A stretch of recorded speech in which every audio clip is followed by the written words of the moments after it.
I never imagined I would be drawn back into the depths after retiring. The Navy had taught me discipline, patience, and the art of survival in environments most men could never endure, but some lessons leave scars invisible to the eye. Even now, years later, I can still feel the cold, crushing weight of the Mariana Trench. The memory of silence, so complete it becomes almost a presence. I remember the day I received the assignment, the day that would change the way I see the ocean forever. It began with a sealed envelope, stamped with classifications that made my chest tighten before I even opened it. Top secret, eyes only. The cover read. Inside was a mission briefing that blurred the line between science, military operation, and something uncomfortably unknown. The mission: investigate a series of anomalies at the trench floor, identify the cause of disappearing divers, and recover sensitive materials from an undersea research station that had lost contact weeks prior. No reason was offered for why the divers vanished, just a note that this was an urgent, high-priority recovery and reconnaissance operation. Even the briefing room was oppressive. Dim lights reflected off stainless steel tables, officers moving with silent precision, gestures sharp, faces unreadable. There was a map of the Mariana Trench projected onto the wall, the vastness of it both awe-inspiring and terrifying. As I traced the depth lines with my eyes, I felt a chill. Some missions, I knew, never leave you the same. Some places aren't meant for men. The weight of the unknown pressed against us even before we set foot on the deck. We were briefed in hushed tones, the officer's words precise, but hints of unease crept through. Previous dives have been problematic, one of the mission commanders said carefully. Sonar readings were inconsistent. Equipment malfunctions occurred without explanation. Divers reported feeling watched or not alone. No one elaborated. In the Navy, we are trained to follow orders, not to question. But even the most disciplined among us could feel the tension. The ocean itself seemed to listen, patient and indifferent, hiding secrets older than the Earth's surface. Preparations were meticulous. The submersible suits were state-of-the-art. Reinforced pressure shells, multi-layered thermal protection, tethered cameras capable of withstanding extreme depth, redundant oxygen systems, and integrated sonar arrays. Each tool, each instrument, was calibrated with military precision. We ran checklists repeatedly, verifying every sensor, every joint, every valve. Pressure sensors were tested at simulated depths, communications systems cross-checked with surface command, manipulators calibrated to the millimeter. Each of us moved like cogs in a machine, trained for environments most humans would find intolerable, yet a subtle fear lingered, barely acknowledged. The crew itself was quiet, focused, yet their unease mirrored my own. Thompson, my younger partner, kept adjusting his gloves and equipment with jittery precision. Jensen, usually confident, avoided eye contact, as though sensing something unspeakable even before we descended. I maintained a calm exterior, the tone of someone who had survived impossible conditions, but the memory of prior missions and the whispers of lost divers pressed at the edges of my consciousness. As we prepared to board the submersible, I felt the oppressive calm of the ocean settling around us. Outside, the surface water was deceptively serene, waves lapping quietly against the hull, sky a pale gray. But beneath that surface lay darkness deeper than imagination, pressure beyond comprehension, and an emptiness that seemed to breathe, patient, eternal. I adjusted my helmet, checked the seals, and ran my hand over the cold metal of the control panel. Everything was precise. Everything was accounted for. But precision does not account for the unknown. Before descent, I made a note in my log, a reflex from years of training. Some missions never leave you the same, and some places aren't meant for men. It was a warning, but also a truth I wouldn't fully understand until much later. As the hatch sealed, the water around us swallowed all light, and the submersible began its slow, deliberate plunge into the abyss. The silence pressed in from all sides, unbroken and absolute. Every creak of the hull, every hiss of pressurized air, resonated with amplified tension. I felt eyes upon us, though I knew no human could be there. Something was waiting, patient and eternal, at the bottom of the ocean, and we were about to disturb it. Even now, recalling that moment, I realized that the Mariana Trench was already assessing us.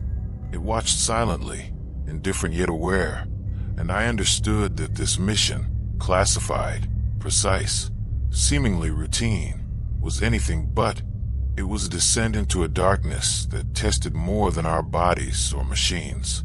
It would test our minds, our courage, and the very essence of what it means to confront the unknown.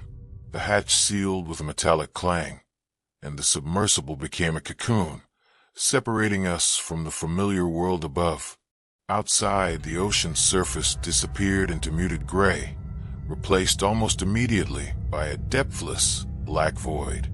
We began the slow descent, instruments whirring softly, lights piercing the darkness in narrow cones that revealed glimpses of an alien landscape. The pressure outside pressed relentlessly, the water density increasing with every meter, a weight so immense it seemed to squeeze the very air from our lungs despite the suit's compensation systems. The light from the submersible reflected off suspended sediment, casting ghostly shadows that drifted in slow motion. I could see the faint glimmers of bioluminescent organisms, tiny pinpricks of color in the crushing black.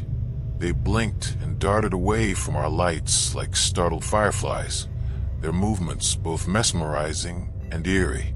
In the distance, jagged silhouettes of rock formations rose from the abyssal plain. They were like cathedral spires, skeletal and ancient, their shapes bending in impossible angles as if shaped by forces unknown. Every glance revealed new forms, each more alien than the last. Our instruments, calibrated for precision, began showing minor anomalies. Pressure gauges oscillated slightly, though within acceptable parameters.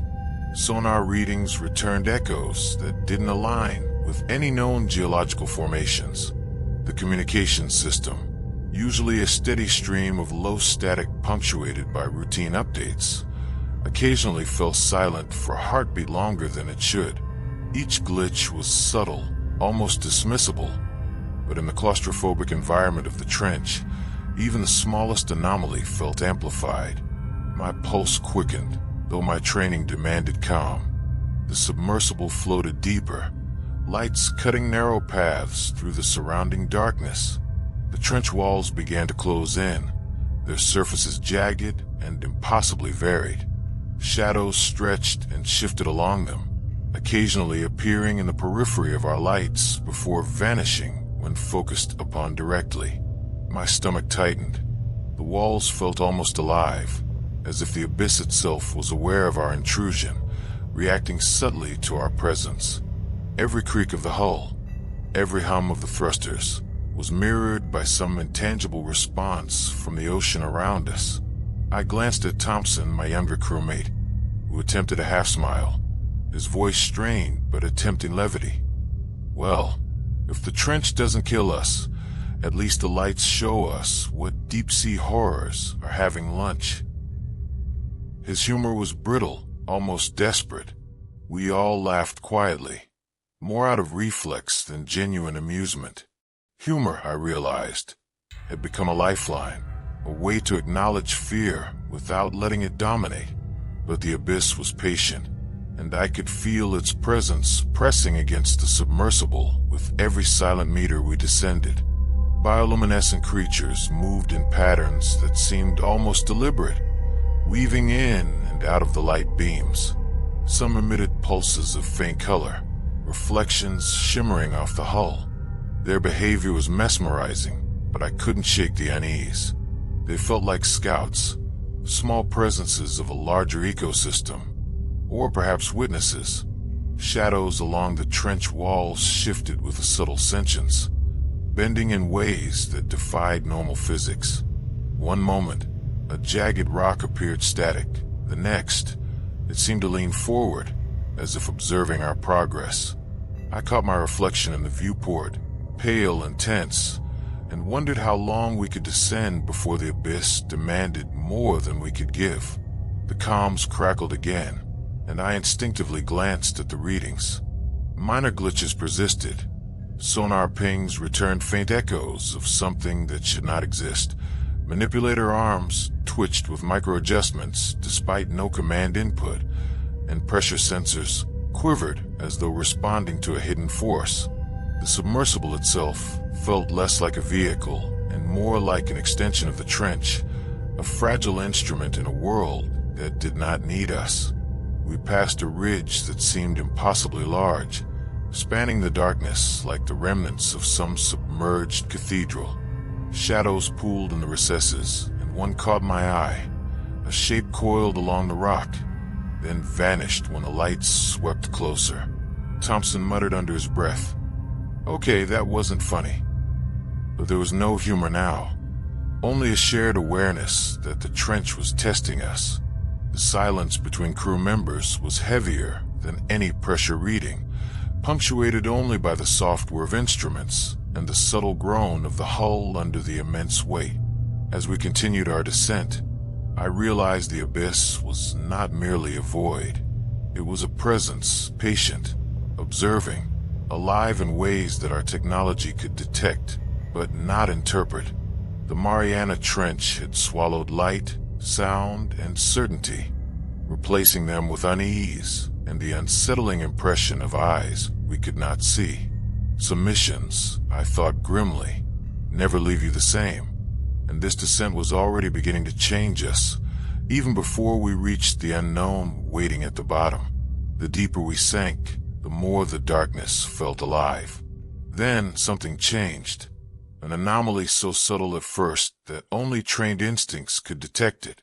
On the sonar, nothing appeared, yet my gut screamed that something immense was moving beyond the range of our instruments. The water itself seemed to pulse, shifting currents that had no explanation. Shadows in the distance twisted unnaturally, coiling along the jagged trench walls. I caught Thompson's gaze. His eyes widened, reflecting the dim, flickering light of the control panels. He didn't speak. He didn't need to. The silence carried its own warning. I ran a standard sweep with the sonar array, pinging at multiple frequencies to map the surrounding environment. Nothing. The readings came back clean, empty. Yet the movement persisted. My pulse quickened, hammering through the comm system as subtle vibrations and static that carried a faint echo of my own heartbeat. Jensen whispered, Did you see that?" His voice trembled, betraying his training. Another shadow, enormous, glided across the edge of our lights, distant yet impossibly fast. It vanished before the sensors could respond. The abyss was mocking our technology, exposing its limitations. I reached for the manipulator arms, following protocol. Instruments logged automatically. Depth, pressure, hull integrity, temperature, oxygen levels. I extended the claw toward a nearby rock formation, intending to collect a sample for analysis. The controls felt strange, almost resistant, as though the water itself was reacting to our actions. Sediment swirled unnaturally around the manipulator, giving the illusion that the trench itself was watching, adjusting, anticipating. Every motion became deliberate, calculated, a dance we had no choreography for. The submersible shuddered suddenly. A pressure spike reverberated through the hull, minor but perceptible. I checked the gauges, within normal limits, but the sensation was wrong. Something had brushed against the craft, impossibly large, far faster than any known marine organism. The water pulsed where it had touched, a ripple that seemed to linger even as it vanished into darkness. My stomach tightened. Did you feel that? I asked, trying to keep my voice steady. Thompson's reply was barely audible, a strained whisper. It wasn't a current. For the first time, fear crept into the cockpit. Not the disciplined, controlled fear drilled into us through years of Navy training, but raw, unfiltered dread. I realized my own heartbeat, audible faintly over the comms and in the static of our instruments, had become a rhythm in sync with the trench itself. Every nerve-ending screamed that we were being observed, tested, and possibly toyed with. The abyss was alive in ways that defied logic, and our training suddenly felt laughably insufficient. The crew began murmuring quietly, protocols slipping under the weight of the unknown. Jensen checked the sonar again, muttering about ghost echoes and phantom readings, terms that would normally earn a reprimand, but here, in this oppressive dark, felt like a cautious acknowledgement of shared horror. Thompson adjusted ballast thrusters repeatedly, a nervous tick, as if trying to compensate for forces we could not perceive. I logged every detail in the submersible computer: timestamp, depth, pressure readings, manipulator arm activity, sonar scans, all mechanical, objective, yet each note carrying the weight of disbelief. Then the sensation intensified. The hull vibrated sharply, as if something immense had passed just beyond the viewport. Sediment erupted across the lights like a miniature storm, and a shadow flickered, impossibly large, then gone. It had speed, size, and purpose beyond any creature known to science. The submersible rocked violently as alarms chimed, subtle sparks of panic igniting in the tight cabin. I fought to steady the craft, adjusting thrusters in a desperate effort to maintain equilibrium while my hands shook from adrenaline. Frantic whispers echoed among the crew. "It's too big, too fast. We didn't see it on sonar," Jensen said, voice breaking. Thompson stammered corrections to the readings, clearly attempting to impose order on chaos that had none. I forced calm, reciting protocols aloud, directing manipulator arm activity, checking pressure logs, and maintaining a detailed record of anomalies. Yet even with military precision, the terror persisted, subtle but unrelenting. The trench had made its first real contact, invisible yet undeniable, and it was testing us, probing our limits. As the shadow retreated into the depths, a lingering unease settled over the cabin. Every movement, every sound, every creak of the hull reminded us that the abyss was patient and intelligent. We were no longer merely divers exploring the unknown. We had become subjects in a presence that was vast, calculating, and ancient. And as we continued deeper, I realized that whatever waited in the darkness was aware of us, assessing, measuring, and preparing for the next encounter. The Mariana Trench was no longer silent. It had begun to speak in shadows and pressure, and we had no choice but to listen. As we descended deeper into the abyss, the trench began to feel less like a void and more like a living entity. At first, it was subtle, a ripple in the sediment, a faint sway in the jagged walls, but soon it became undeniable. The rock formations around us seemed to shift minutely, as if breathing, expanding and contracting with a slow, deliberate rhythm. Even the water currents, once predictable, began moving in ways that defied natural explanation, swirling against the direction of our thrusters and forming patterns that suggested intention rather than randomness. The submersible hummed softly under the immense pressure, but the instruments began reacting unpredictably. Magnetic readings spiked without warning, sensors flickering with values outside expected parameters.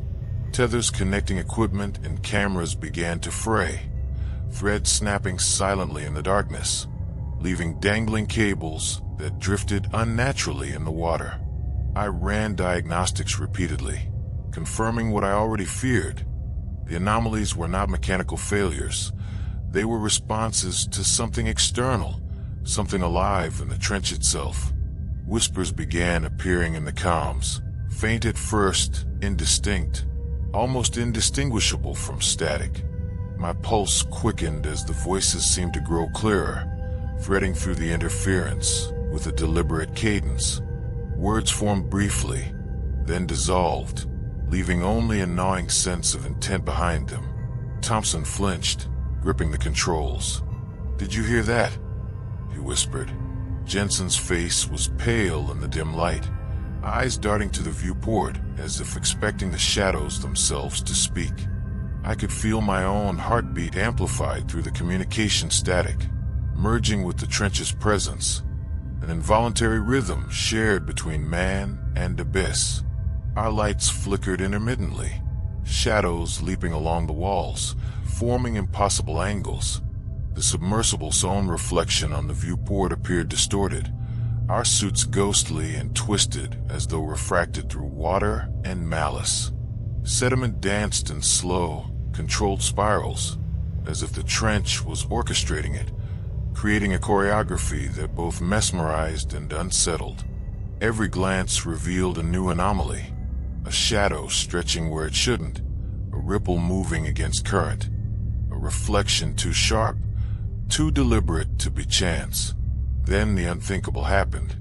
Thompson's tether, the lifeline connecting him to the main submersible, snapped. For heartbeat, he floated untethered in the black, the lights catching the reflective surfaces of his suit in a way that made him seem larger, almost otherworldly. My stomach dropped. Military training kicked in instantly. I extended the manipulator arm, activating the emergency retrieval thrusters, but every movement felt resisted by the water itself. The trench, I realized with dawning horror, was not passive. It was aware of every action, reacting with subtle but precise intent. The whispers intensified, weaving through comms, indistinct but unmistakably threatening. Jensen swore under his breath, trying to maintain ballast control while simultaneously monitoring sensors for any hint of mechanical malfunction. Thompson's hands shook as he secured himself back to the submersible, the tether snapping taut with a faint, almost musical twang, echoing through the cabin. Relief was fleeting. The trench's response had been measured, deliberate, and terrifyingly patient. We were intruders, and it had reminded us of our fragility. I recorded every detail meticulously. Timestamp, depth, pressure readings, manipulator arm activity, tether tension, magnetic anomalies, comms disturbances. Every note, every log entry felt inadequate. The trench's presence was too complex, too deliberate, too alive for mere documentation. We were interacting with an intelligence older than humanity, a consciousness that did not act out of malice, but could exert power with devastating subtlety. The submersible shuddered violently, thrusters straining against invisible currents. Shadows flitted along the walls of the trench, forming shapes that seemed humanoid, then impossible, then dissolving into darkness. My chest tightened as I realized the trench's movements were synchronized with the anomalies in our equipment, the fraying tethers, the magnetic spikes, the swirling sediment. Every sensory input was a message, every mechanical twitch a subtle warning. As we continued our descent, a heavy silence fell over the cabin. Even the submersible seemed to hold its breath. The hum of machinery muted against the oppressive presence of the trench. Thompson, still pale, whispered, "It's breathing." I nodded, knowing he was right. The Mariana Trench was alive, patient, aware, and it had just demonstrated that its influence could extend beyond mere observation. It could manipulate, test, and terrify, all without a single overt action. By the time we regained a semblance of equilibrium, I realized something chilling. The trench was no longer merely a location. It had become a sentient, patient force, aware of our intrusion, observing our reactions, and willing to remind us, subtly but definitively, of our insignificance in its depths. By the time we reached this depth, The trench had already claimed our nerves and tested our equipment beyond normal tolerances. Yet nothing could have prepared me for what emerged from the darkness ahead. Through the narrow cone of submersible lights, a massive shape materialized, a structure buried partially in sediment, its scale impossible to comprehend. It was neither fully natural nor entirely human, but something in between, a fusion of machinery and architecture that suggested purpose, intent, and age beyond reckoning. The hull vibrated subtly as we approached, instruments flaring with minor anomalies. Pressure sensors oscillated unpredictably, magnetic fields spiked, and sonar returns became unreliable. Despite our technology, we were confronted with a presence that defied complete measurement. I steadied the submersible, extending the manipulator arms, preparing to take photographs and physical samples where possible. Military procedure dictated meticulous documentation, depth, coordinates, dimensions, angles, and material composition. But the sheer scale and strangeness of what we observed made each log entry feel inadequate. The structure rose from the trench floor like a cathedral of steel and stone, partially buried and partially intact. Its surfaces bore patterns that resembled circuits, channels, and conduits, but interspersed with geometry that could not have been engineered by human hands. Towers and spires jutted at impossible angles, some twisted, some straight, all covered in sediment that appeared to have settled over millennia. My lights caught reflective surfaces that hinted at metallic components, gears, and tubular appendages so large that the submersible seemed like a child's toy against them. I swallowed hard. Whatever this was, it had been here long before any recorded human history. Thompson's voice will whisper over the comms. "Is this a machine or a building?" I couldn't answer. It was both and neither, a hybrid of technology and architecture that suggested intelligence and function, yet alien in purpose. I maneuvered the manipulator arm carefully, brushing sediment aside to reveal more of the underlying structure. Every movement triggered subtle vibrations, tiny shifts in the sediment and water that felt almost responsive, as if the trench itself acknowledged our intrusion. We began a controlled survey, taking photographs from multiple angles and logging coordinates for each section.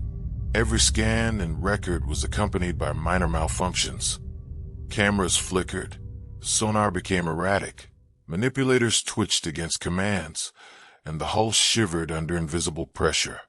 Electronic interference pulsed sporadically through the systems, not constant but deliberate, as though something inside or around the structure was observing and reacting to our actions. I noted each anomaly meticulously. Knowing these details could be crucial in understanding what we were witnessing, but also sensing that comprehension might be beyond us. The deeper we explored, the more unnerving the environment became. I observed conduits that spiraled into the trench walls, hollow tubes that seemed functional yet impossible in scale, rusted mechanical elements intertwined with crystalline growths, both alien and familiar, suggesting processes or functions long forgotten or deliberately hidden. Every feature implied design, intention, and purpose, and every time I thought I understood a section, another anomaly would present itself. A misaligned tower, a void that seemed to absorb light, or a shimmer of movement too fleeting to identify. Then, as I adjusted the submersible for a closer inspection, a subtle, almost imperceptible vibration passed through the hull. It was not random. It moved in a deliberate rhythm, matching, somehow, our manipulator arm's motions. My stomach turned. For the first time, I entertained the thought that whatever had constructed or maintained this structure was not only aware of us, but capable of interacting indirectly, subtly, with our equipment.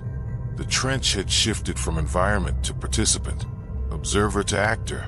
I logged the moment in my journal.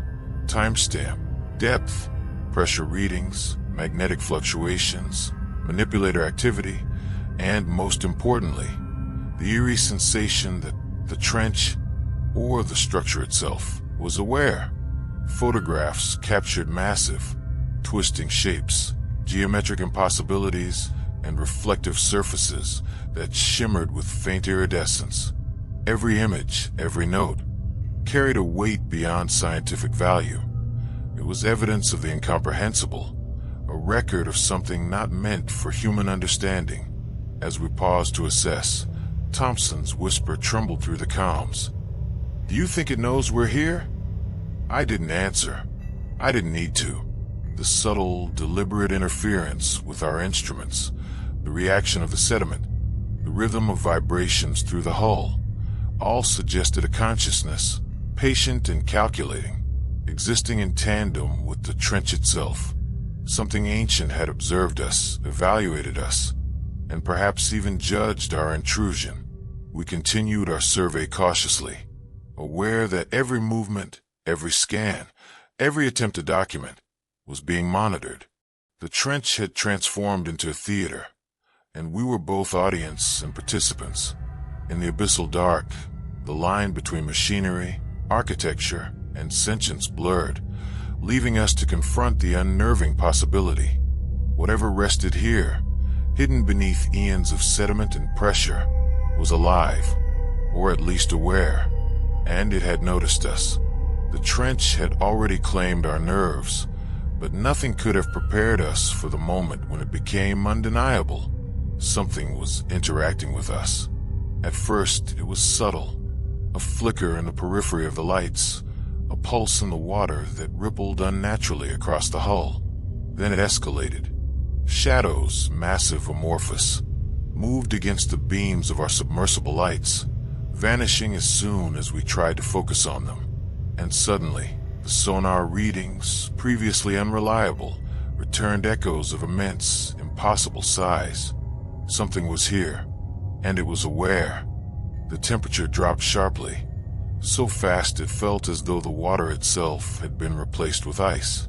The submersible's thermal sensors flared, warning of conditions outside design tolerances. Every instrument reacted violently. Magnetic readings surged, manipulators twitched, and pressure sensors oscillated wildly. The hull groaned as if the trench itself were testing our structural limits.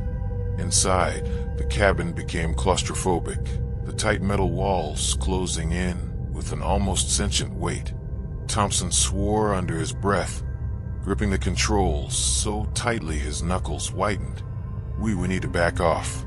Now, his voice trembled.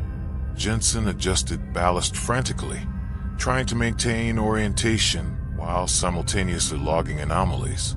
Hold position. I barked, my own voice taut with authority and fear. The training that had carried us through decades of deep-sea operations now felt both necessary and insufficient.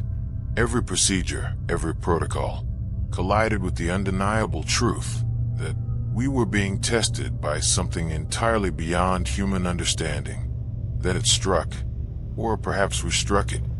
Time became indistinct, but the submersible shuddered violently as if a massive hand or appendage had brushed against it. Instruments flared, manipulator arms spasmed, and cameras jerked violently, recording distorted images that looked like smoke or liquid metal flowing around us.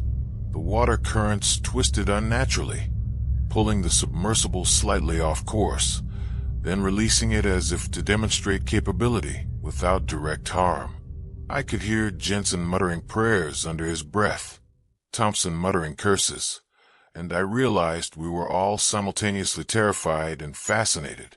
A shadow coiled around the exterior, massive and fluid, shifting in ways that defied any known biology. Our lights illuminated portions briefly, surface textures like twisted metal, yet organic, sinewy, reflective surfaces that shimmered like oil on water. The sonar returned nothing coherent, only ambiguous echoes that suggested both distance and mass beyond comprehension. Every sensor reading contradicted the others, leaving us relying on instinct rather than technology.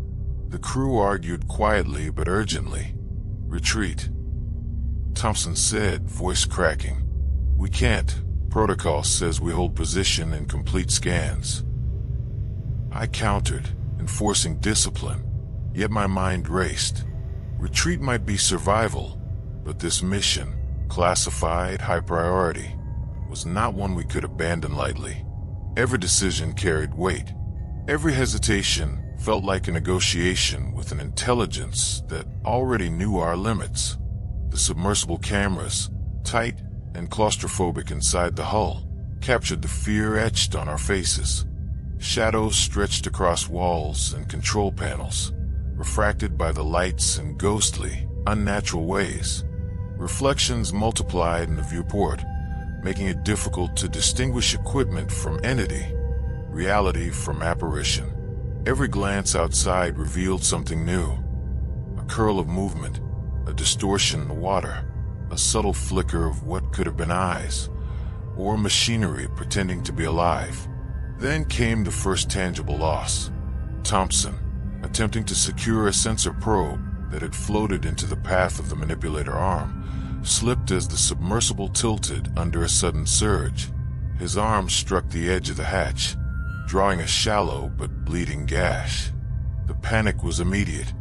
He cursed, we shouted protocols, and adrenaline surged as I administered first aid in the tight confines of the cabin. The minor injury was a physical reminder of vulnerability, but it also shattered the veneer of control. Even disciplined Navy divers could falter under the weight of the unknown. Despite the chaos, the mission continued.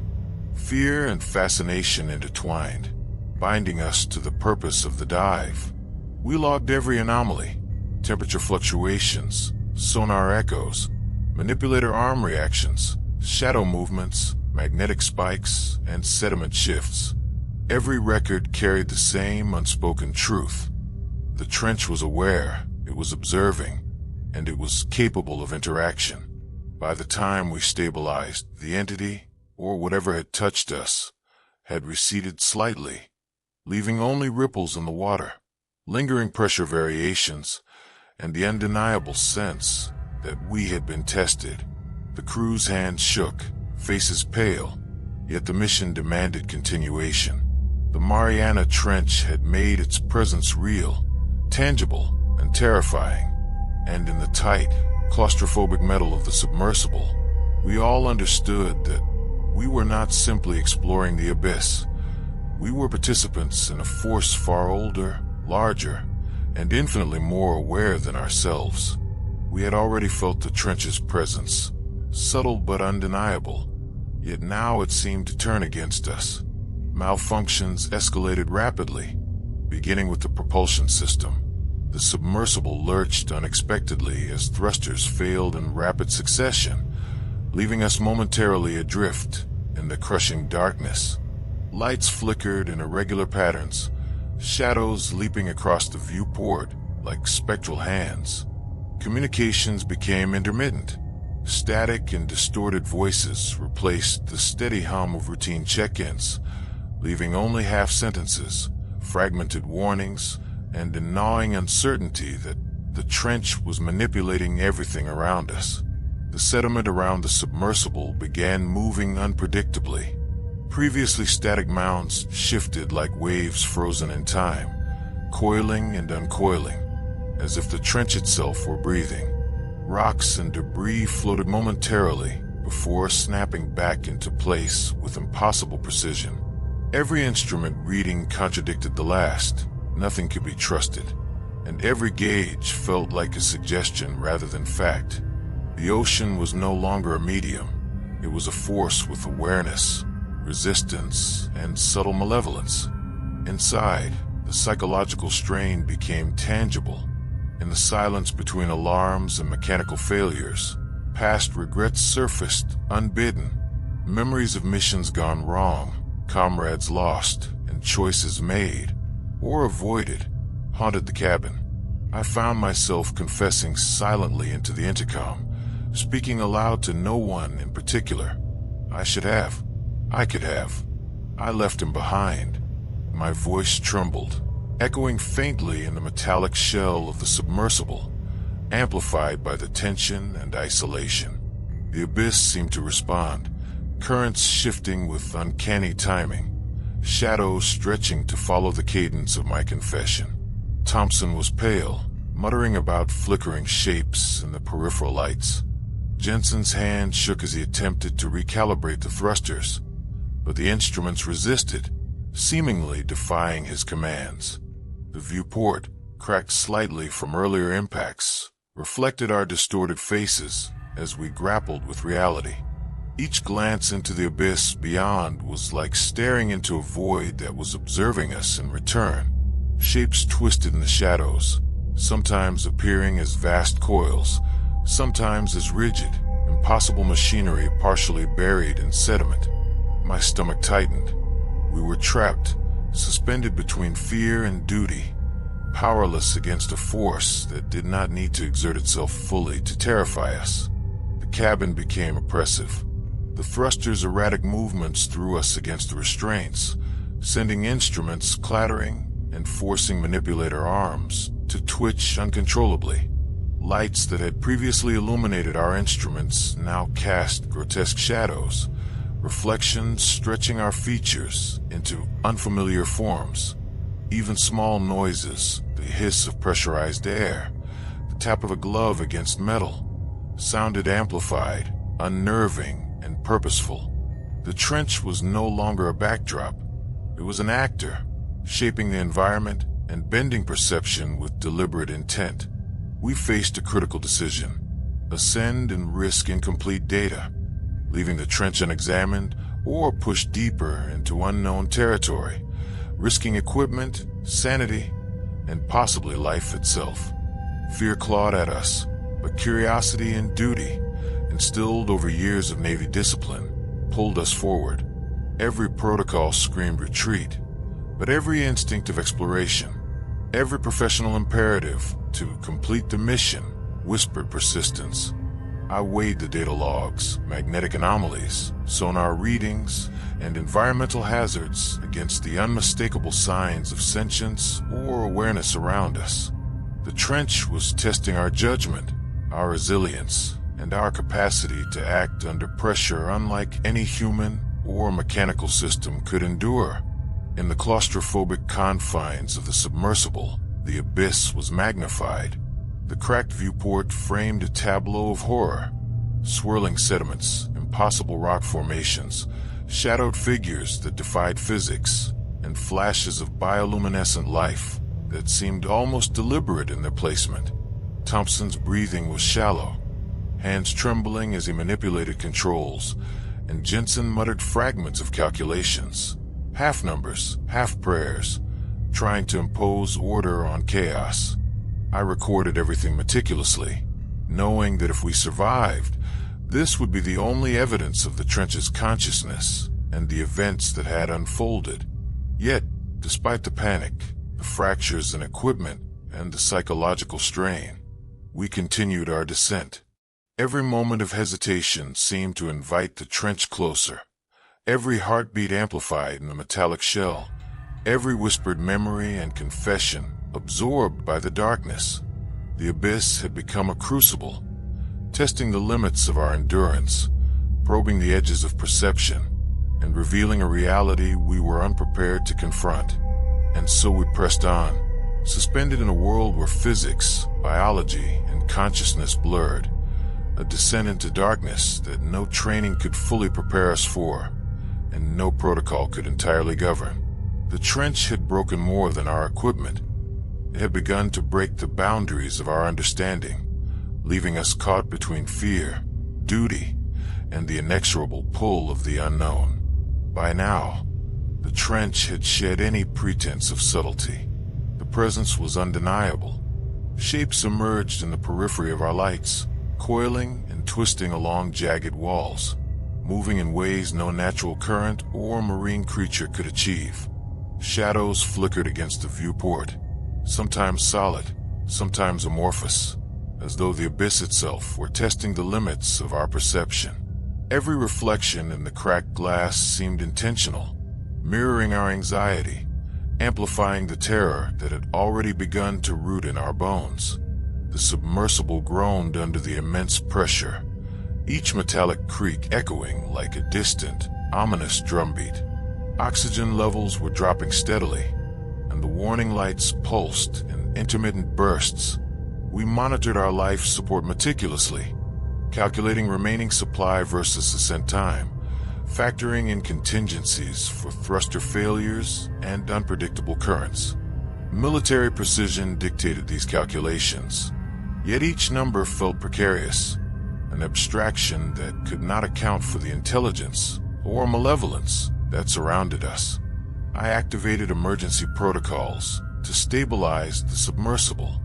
The manipulator arms were retracted, redundant thrusters engaged, and ballast systems adjusted for neutral buoyancy. The procedure was textbook: precise steps, repeated drills, and meticulous logging. Yet the trench seemed to resist our actions. Currents shifted unnaturally, sediments spiraled upward to obscure our sensors, and light flickered against the walls in patterns that suggested deliberate manipulation. We were not merely navigating a hostile environment. We were negotiating with it. Through the sonar, I detected pulses inconsistent with geology or marine life. At first subtle, almost indecipherable, then stronger, rhythmic, responding to our movements. The entity, or whatever force existed, was interacting, testing the submersible's presence. My stomach tightened as I realized we were being measured, assessed, perhaps even communicated with, in a language we could not comprehend. Every ping returned ambiguous feedback, distorted by something both material and unseen. Inside, the psychological strain intensified. Thompson muttered under his breath, his usual confidence eroded by the claustrophobia and creeping dread. Jensen focused on logs, recording every detail, yet his hands shook with every adjustment of controls. I felt my own pulse in the static of the comms, a heartbeat amplified, a human rhythm absorbed by the darkness. In the rare moments of silence, I found myself questioning everything: our obsession with conquering nature, the arrogance of exploration, and the insignificance of humanity against forces that predated our existence by eons. The trench had become more than an environment. It was a judge, a test, and a mirror. In glimpsing its ancient, calculated intelligence, I understood how small and fleeting we truly were. Our technology, our training, our discipline, all of it mattered little when confronted with a consciousness patient enough to wait millennia, aware enough to manipulate forces beyond our comprehension, and deliberate enough to interact on its own terms. Then it happened. The first direct interaction. A pulse of energy, or pressure, hit the submersible. Instruments flared violently, alarms shrieked, and manipulators twitched uncontrollably. The hull shuddered, sending sediment spinning into a chaotic dance outside the viewport. Shadows coalesced in the water, massive, coiling around the submersible in fluid, impossible motion. The lights reflected off surfaces that were not entirely solid, revealing textures that suggested both machinery and organic structure simultaneously. The entity had made contact. We were paralyzed, caught between survival instinct and mission protocol. Thompson gasped as the pulse reverberated through his body. Jensen clutched his notes as if they could anchor him, and I forced calm, mechanically checking gauges, logging readings, and repeating emergency stabilizations. Every tool, every procedure, every calculation became a thread tethering us to the fragile reality we had left above. Yet no amount of preparation could fully shield us from the truth. We were insignificant. We were intruders in a domain beyond conquest, subject to a presence that defied reason and patience alike. The interaction was brief, but absolute. Pressure subsided slightly. Currents returned to near normal, and the pulse faded, but the impression remained. The abyss had acknowledged us, had touched us in ways both physical and psychological. We were alive, but changed. Our purpose, our understanding, our assumptions about nature, technology, and human dominance had been challenged. The Mariana Trench was not merely a location. It was an intelligence, eternal, patient, and incomprehensible. As we stabilized and regained partial control, I could only record observations, knowing the logs would never convey the true weight of what we had faced. The abyss had stared back, and we had survived, not triumphant, but humbled, shaken, and acutely aware that we were fleeting creatures in a world designed to endure, observe, and outlast. The realization hit like cold water. We had to leave. The trench, patient and deliberate, had made its presence undeniable. Our instruments, already compromised, now screamed warnings, thrusters failing in sequence, ballast systems oscillating uncontrollably, and oxygen readings creeping toward critical levels. Panic clashed with training, but survival demanded clarity. Every procedure, every calculation, every protocol became a lifeline as we prepared to ascend. The submersible lurched violently as the first surge of the trench seemed to resist our movement. Sediment clouds erupted outside the viewport, swirling like smoke in a confined chamber, momentarily blinding our lights. Shadows coiled and twisted beyond the glass, massive and incomprehensible, following our path. The sonar returned impossible echoes, jagged, sharp, and synchronized with our maneuvers. We were no longer merely leaving the abyss. We were being pursued, measured, and challenged. Jensen shouted over the alarms, directing manipulator adjustments to stabilize the craft. Thompson's hands flew over controls, trying to reroute thrusters and compensate for failing systems. Each correction was met with resistance. The submersible groaned under pressure, mechanical joints seizing, and lights flickering in irregular patterns. I calculated ballast and descent vectors rapidly, trying to maintain an upward trajectory while the trench seemed to pull at us with currents we could not anticipate. A sudden explosion of sparks from the control panel illuminated the cabin in harsh white flashes, casting grotesque shadows against the metal walls. Thompson flinched, Jensen cursed, and I barked commands, forcing the crew to continue despite the chaos. Every second counted. Oxygen dwindled, and every malfunction compounded the risk. Yet we were trained for emergency procedures, and we clung to them like anchors in a storm, knowing that improvisation and discipline might keep us alive. Outside, sediment swirled violently, debris striking the viewport and hull with a sharp intensity that made the metal shudder. Shadows writhed in the turbid water, moving as if alive, seemingly anticipating our maneuvers. The trench itself reacted violently, currents and pressures shifting with uncanny awareness, forcing the submersible into contortions that strained even our best engineered systems. Every lurch reminded us that we were small, fragile, and profoundly outmatched. We passed over ridges and towering rock formations, guided by instinct, protocol, and calculated risk. Every maneuver was precise yet desperate. Thompson monitored thruster output, adjusting as best he could. Jensen handled sensor recalibration under the glare of failing systems, and I coordinated ballast, ascent angle, and emergency override procedures. The submersible was alive in every sense, responding to a force we could neither see nor fully understand. At one point, a mechanical failure caused the manipulators to seize, sending a sensor probe crashing against the viewport. The impact created a momentary cloud of sediment that blinded us, a pause in which time felt suspended. Shadows loomed closer in the murky haze, an indistinct mass that seemed to follow, anticipating our escape route. My heart raced. I could feel the abyss pressing, testing, measuring. Survival now required absolute focus, quick thinking, and near-perfect execution of every maneuver. Slowly, we gained altitude. The trench seemed to resist, currents pushing against us, shadows racing in parallel.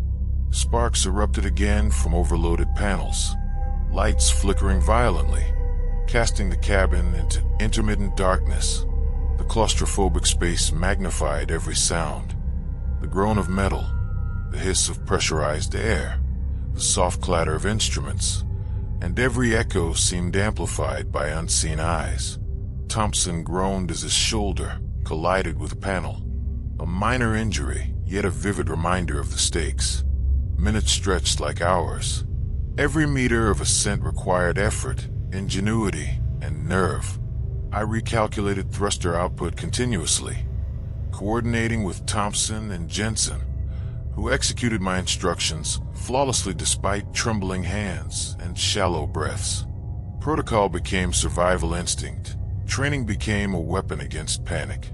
The trench had revealed its awareness, but our discipline, grit, and cohesion kept us alive.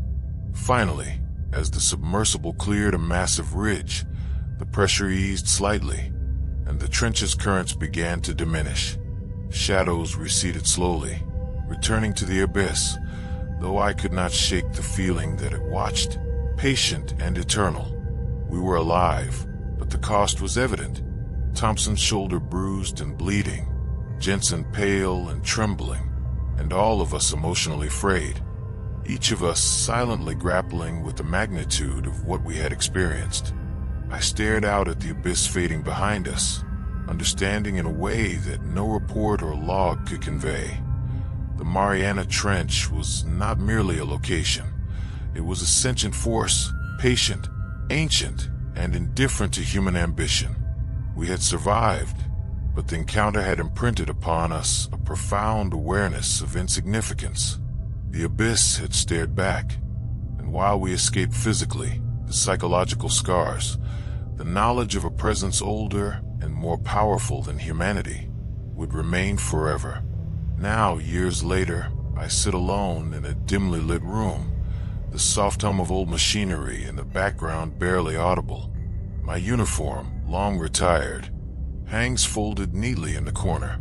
The medals and commendations feel weightless compared to the memories that linger. Outside, the world moves on, oblivious to the depths that remain, patient and eternal. Yet inside me, the Mariana Trench still whispers, its presence coiled in the dark recesses of memory, an echo that refuses to fade. I replay the dive in my mind, as vivid as if it were happening now. The crushing pressures, the flickering lights, the shadows moving against the viewport, and the pulse of intelligence behind the abyss. Everything is etched into my consciousness. Years of reflection have not softened the terror. Rather, they have sharpened it.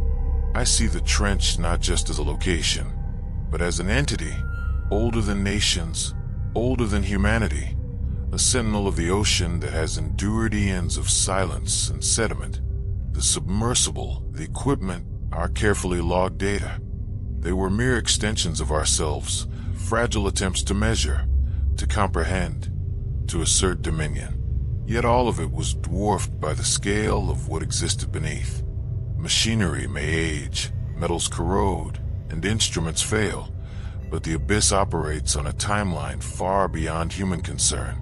Our technology was ephemeral, our training a temporary shield against forces that operate with patience, deliberation, and awareness beyond our comprehension. Even now, I ponder the presence that interacted with us. Was it sentient in a way we could recognize? Or was our perception of intelligence merely a projection of fear? The trench had tested us, not maliciously, but inevitably. It had reacted to intrusion, observed and responded. The pulse, the shadows, the currents that bent against us, they were reminders of human fragility, of the smallness of our achievements against the vast machinery of history, nature, and possibly something beyond comprehension. I recall the logs, meticulously maintained under duress, magnetic anomalies, sonar echoes, manipulator arm malfunctions, pressure variations, and the fractured sequences of our own fear. They are records of survival, yet they are inadequate. No diagram, no photograph, no data table can capture the essence of what we encountered. The trench exists beyond our ability to record or understand fully.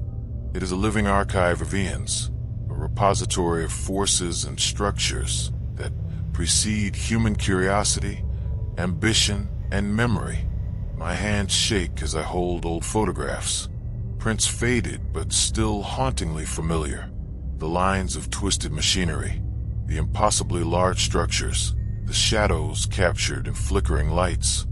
They all speak of a presence, patient and eternal.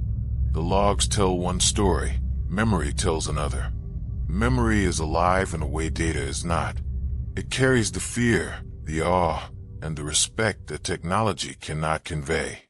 It carries the unshakable understanding of human limitation, of our tendency to confront forces we cannot control, yet to insist on doing so anyway. The trench remains, as it always has, indifferent yet aware. We returned alive, but forever changed. Every mundane sound, water dripping from faucet, the hum of a generator, the rustle of leaves, echoes faintly with the rhythm of that abyss. The machinery we rely on daily, history we honor, the accomplishments we celebrate, they are fleeting shadows compared to the patient persistence of forces far older and more enduring. The Mariana Trench continues its silent vigil, unaffected by human ambition, yet intimately aware of our presence, our intrusion, and our hubris. I realize in these quiet moments that the mission was not merely a dive, nor was survival the sole victory. The encounter left an indelible mark on human understanding, a subtle warning that some domains are not meant to be conquered, only observed, respected, and remembered. Fear persists not because of what we saw, but because we understand, at last, the scale of what we cannot see, cannot control, and cannot fully comprehend. Even now, the abyss whispers in my mind. Deep shadows ripple across memory, and the machinery of that ancient, unfathomable construct hums quietly beneath the surface. Humanity is small, fleeting, fragile. Our technology, ambition, and knowledge are but temporary ripples against an eternity of pressure, shadow, and intelligence. Regret, awe, terror, and respect intertwine in the hollow of my chest. A constant reminder that some secrets are eternal, some presences are beyond human reckoning, and some depths should never be fully plumbed. The Mariana Trench endures. We survive, and I remain haunted, humbled, and profoundly aware that in the presence of forces so ancient, so vast, we are not conquerors. We are witnesses. And witnesses, no matter how disciplined, trained, or brave, are forever changed.